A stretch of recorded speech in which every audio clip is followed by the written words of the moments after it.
Au nom d'Allah, le tout miséricordieux, le très miséricordieux. Toutes les louanges appartiennent à Allah, Seigneur des mondes.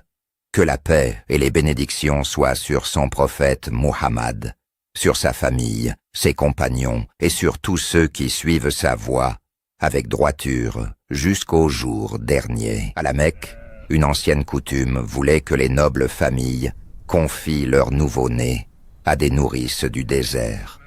Loin de la ville, l'air était plus pur, et les enfants y apprenaient le plus bel arabe. Cette année-là, les femmes de la tribu des Banu Saad prirent la route de la Mecque pour y chercher des nourrissons à allaiter.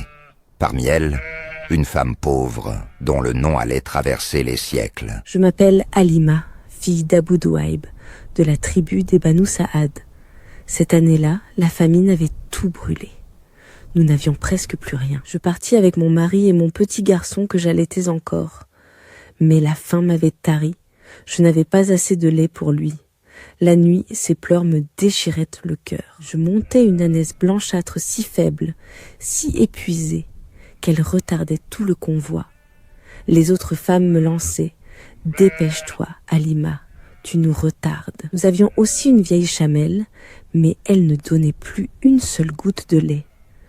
Nous arrivâmes à la Mecque épuisés, les derniers de tous. Chacune des femmes cherchait un nourrisson de bonne famille, espérant une belle récompense.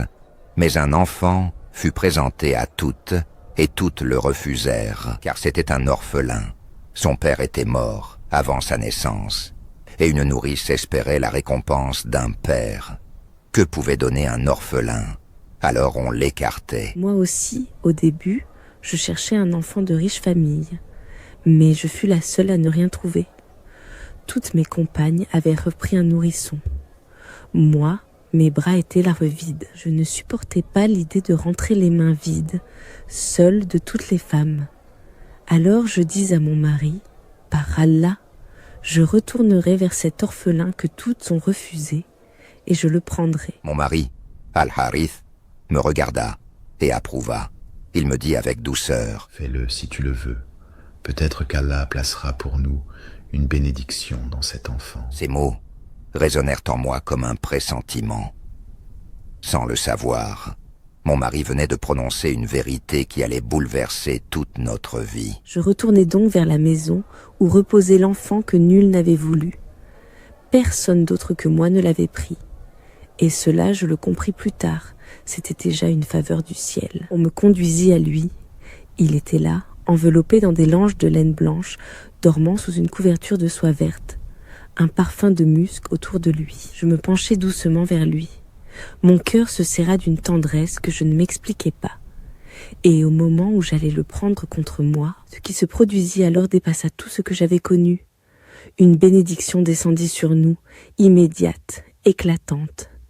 Mais cela, mes amis, c'est le récit du prochain épisode. Comment une femme épuisée et sans lait, montée sur une ânesse mourante, allait-elle voir sa vie transformée à jamais?